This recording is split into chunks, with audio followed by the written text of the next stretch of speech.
After the notification arrived, nothing happened. That was the worst part. No follow-up email, no supervisor stopping by my desk, no automated lockout, no security call asking me to explain why I had accessed a file without a clearance header. The system behaved as if everything was normal. I tried to work. I opened a procurement spreadsheet. I reviewed two minor discrepancies. I answered a message from accounting with a sentence I didn't remember typing. Every few minutes, I glanced at the corner of my screen. 8:41 a.m., 8:42 a.m., 8:43 a.m. Time was moving. That helped, a little. At 9:06, I did something I wasn't supposed to do. I searched the internal archive for case 014. The search bar accepted the query, the loading wheel spun, then a message appeared. No matching results found. I removed the space. Case 014. Same result. I tried just the number. 014. This time, the system paused. 3 seconds. Then a single result appeared. Not a file. A reference. Cross-system index pointer. Restricted.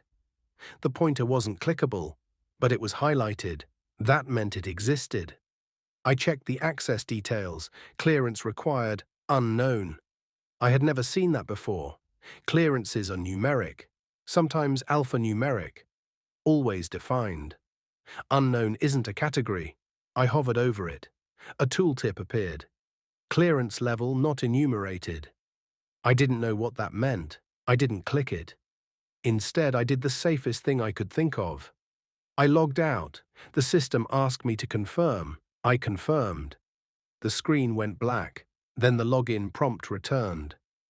I waited a full minute before typing my credentials. Everything loaded normally. My inbox was still there. The spreadsheet was still open. But something had changed. There was a new tab in the interface. I was certain it hadn't been there before. The label was simple. Linked records. I clicked it. The system froze. 3 seconds. Then it opened. The page listed entries in a vertical column. Dates on the left, system names on the right. Most were municipal, civic, utility-related. Each entry had a small icon next to it. Green check marks, yellow warnings, red symbols I didn't recognize. I scrolled. The further back I went, the stranger it got. A library card issuance from 2014 had a yellow warning. A school district database query from 2011 showed a red symbol. A voter registration update from 2009 was marked escalated. None of these systems talk to each other. They aren't supposed to. I clicked one, a parking permit application. The details panel opened. The applicant name field was blank, but the notes field wasn't. System response delayed. Manual confirmation required. Below it, a timestamp, 2:14 a.m. That time again, I filtered by timestamp. Dozens of entries collapsed into view, different years, different systems, same minute, 2:14, every time. I leaned back slowly, aware of my breathing in a way I hadn't been before. I wasn't looking at one incident. I was looking at a pattern. The next entry I clicked wasn't municipal. It was internal. Source system, compliance oversight. Action, review initiated result. Aborted reason for abort. Reviewer unavailable. Reviewer, singular. I checked the audit trail. Reviewer ID, redacted. But the access time was there. Yesterday, 2:14 a.m. My phone buzzed again. This time it wasn't a calendar reminder, it was a system message. Background reconciliation in progress. Please do not power down. I hadn't requested any reconciliation. I minimized the window. The tab stayed visible. I closed it. It reopened on its own. A new entry appeared at the top of the list. Timestamp, current, source system, internal access log action, observer flagged observer. That was a word we used in simulations, not in production systems. A side panel slid open without me touching anything. Observer interaction detected. Below it, a short paragraph. User exposure to case 014 exceeds baseline parameters.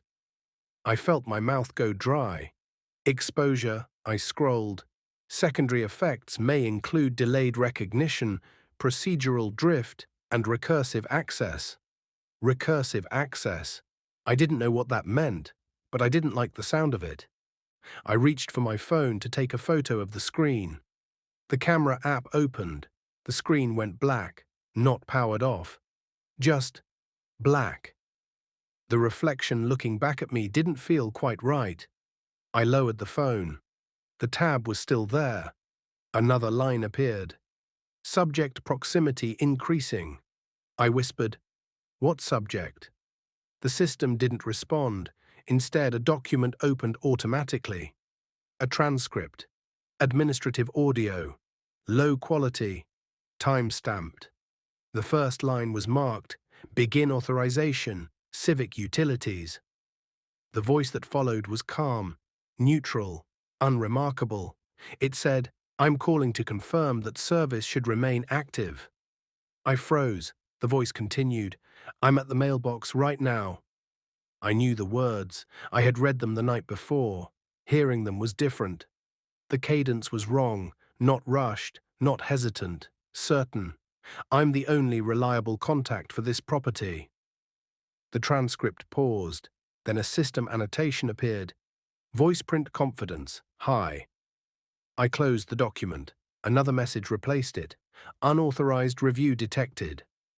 For the first time, an error code appeared. ERR014. Below it, a recommendation. Discontinue interaction. Await further instruction. I stood up.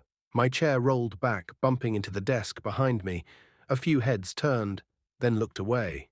No one asked if I was okay. No one ever does. I logged out again. This time the system didn't ask for confirmation. The screen went black, then white, then the login prompt returned. The extra tab was gone. The file was gone. Everything looked exactly like it had before. Except for one thing. There was a new notification waiting in my inbox. From System Notification Subject. Escalation acknowledged. The body was longer this time. Your interaction with case 014 has been recorded. Containment measures are under review. Please remain available. Below that, a final line. Further access will be scheduled. I checked the time, 2:14 p.m., exactly 12 hours after the original access time. For the first time that day, I wondered if the system wasn't reacting to the subject at all, but to anyone who noticed them.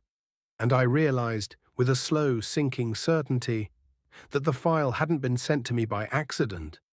It had been sent because I was already part of it. I didn't close the HR record window right away. I left it open behind my work queue, minimized, like a bad thought you keep in the corner of your mind because you're afraid it will get worse if you look away.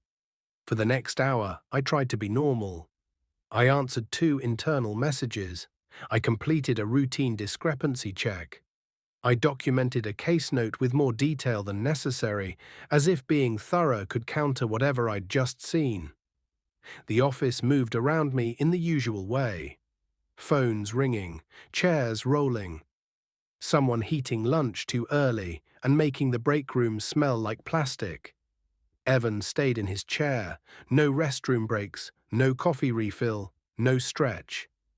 Just steady typing, like his day was a single continuous task with no body attached to it. At 11:12, Beth stopped by my desk. She leaned on the partition with her usual management smile, the one that never reaches her eyes. "Quick thing," she said, "HR is going to redistribute some workload this week. If anything weird pops up in your queue, just route it to me." My throat tightened. "What kind of weird?" I asked. Beth's smile didn't move. "System stuff. Post-maintenance." She tapped the edge of my desk lightly, like punctuation, and walked away. She hadn't asked how my morning was. She hadn't asked if I needed anything. It was the first time I realized she already knew. At 11:26, I got another ticket. Same formatting, same tone, same emptiness. Subject, continuity review, required priority, standard assigned to me. I clicked it. Please verify continuity compliance. That was all. No case number, no department reference, no requester name beyond the usual. Requester, system origin, auto. Under the text was a single button. Acknowledge. I didn't click it. I scrolled. There was no more content. Just an empty white space below the button, like the ticket wasn't finished loading. Then, without me doing anything, a line appeared. Observer interaction recorded at 10:47 a.m. 10:47 was when I had opened Evan's HR record. My stomach turned over, slow and heavy. This wasn't an access review anymore, it was tracking. I clicked out of the ticket and opened the employee directory again. I searched Evan's name. No results. I removed the dash. I tried partial matches. I tried department filters. Nothing. It was as if he'd never existed. But I could still see him, 2 desks down, typing. I opened the compliance portal's internal search and pulled up the last case Evan had touched. I knew one of his routine clients, a small county account that always had minor formatting errors. It took me 30 seconds to find a case note with his initials on it. I clicked his user ID from the case note. A profile stub loaded. No name, no department, no hire date, just one line. Account continuity node. Below that, the status field read active. The audit trail was visible, and the timestamps were there again. 2:14 a.m., 2:14 a.m., 2:14 a.m. I sat back and stared at the screen until the letters stopped feeling like language. The simplest explanation was a database corruption. But corruption didn't create patterns. Corruption didn't write the same time like a signature. I glanced at Evan's desk again. He was still typing, but his hands had slowed. Not much, just enough that it looked deliberate, like he was waiting for something to catch up.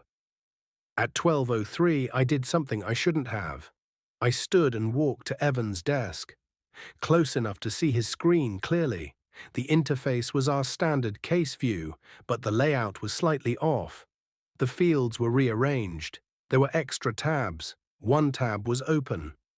Continuity tasks. In the center of the screen was a list of items, each one with a checkbox. Maintain service, confirm residency, preserve contact reliability, route anomalies to observer, prevent reclassification. At the bottom, one task was highlighted. Assign continuity successor. Next to it, a blank field. Then the cursor moved. Not his mouse. His hands weren't touching anything. The cursor moved on its own, slid into the blank field, and typed a name. My name, first and last. Spelled correctly. I stepped back fast enough that my chair bumped into my knees behind me. Evan didn't look up. He just kept typing, steady and precise, as if the system was using him like a keyboard and he wasn't required to witness what it wrote. I returned to my desk and sat down slowly. My hands felt too warm. I opened the HR record again. The locked banner was still there. The audio file was still listed. audio_AUTHA_0214.wave. I clicked it again, half hoping it would be gone, half hoping it would open. Same message, playback restricted, in-person review only. But this time there was a second line. Alternate verification available. A new button appeared beneath it. Submit voice confirmation. I stared at the button. My first thought was that this was how they fixed it. That it was routine, despite the language. That in-person review was just policy, and this was the workaround. My second thought was that the system had just typed my name into Evan's screen, and that this wasn't a workaround. It was a handoff. I clicked nothing and went to our internal policy site instead. I searched for continuity requirement, no results. I searched for continuity node, no results. I searched for reclassification, hundreds of results, mostly about address disputes and account ownership corrections. I clicked the most relevant policy entry, the page loaded, then refreshed. A new header appeared at the top of the policy page in a font I didn't recognize. Reclassification protocol, internal use only. Below that, a paragraph that felt too direct for corporate policy. If a continuity node is challenged, the system will preserve service integrity by selecting a reliable contact. Reliable contact. That phrase again. Reliability is determined by prior authorization history and observer compliance. Observer compliance. I scrolled. There was a section labeled Successor Criteria. It listed 3 bullet points. 1. Proximity to node. 2. Willingness to confirm. 3. Low disruption risk. I didn't like how calm the language was. Like it wasn't warning me, just describing weather. At 12:41, another message hit my inbox. From System Notification Subject, Appointment Scheduled. Body, Reclassification Review has been scheduled. Attendance required. Date, Wednesday time, 10:30 a.m. Location, Records Annex Municipal Building. I had never scheduled an appointment. Under the appointment details was a single instruction. Do not bring additional parties unless requested. I read that line twice because I'd seen it before. In the file from Alder Lane. In the language the system used when it wanted someone alone. My phone buzzed with a calendar alert. It had been added to my calendar, accepted automatically. I opened the event details. Organizer. Record support attendees, Me1 attachment. A PDF, I opened it. It was a form, 2 pages. Clean, official layout. Header, continuity affirmation statement. Below it, a short script. I confirm service should remain active. I confirm I am the only reliable contact. I confirm I will not initiate reclassification. At the bottom was a signature line. Not for me, for a records officer. But under that was a smaller field. Voice print capture confirmation.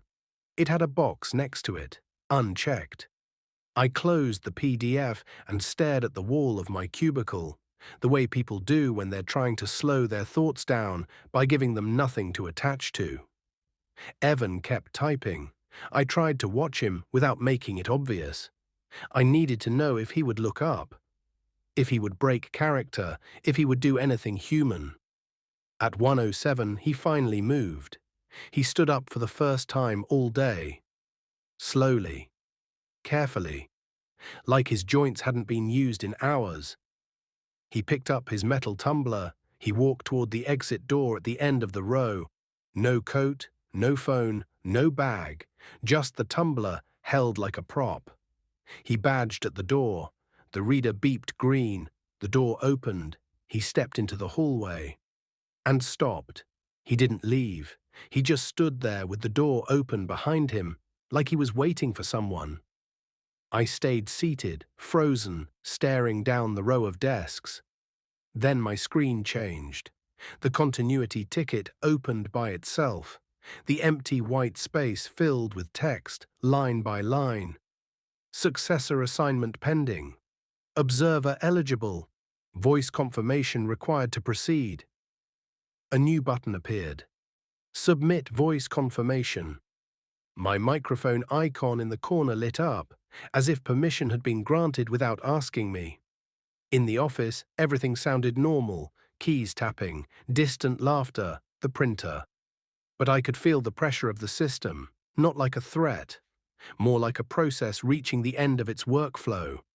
I looked toward the hallway again. Evan was still standing there, door held open, waiting, as if the only thing left for him to do was leave, and the only thing left for me to do was agree to take his place.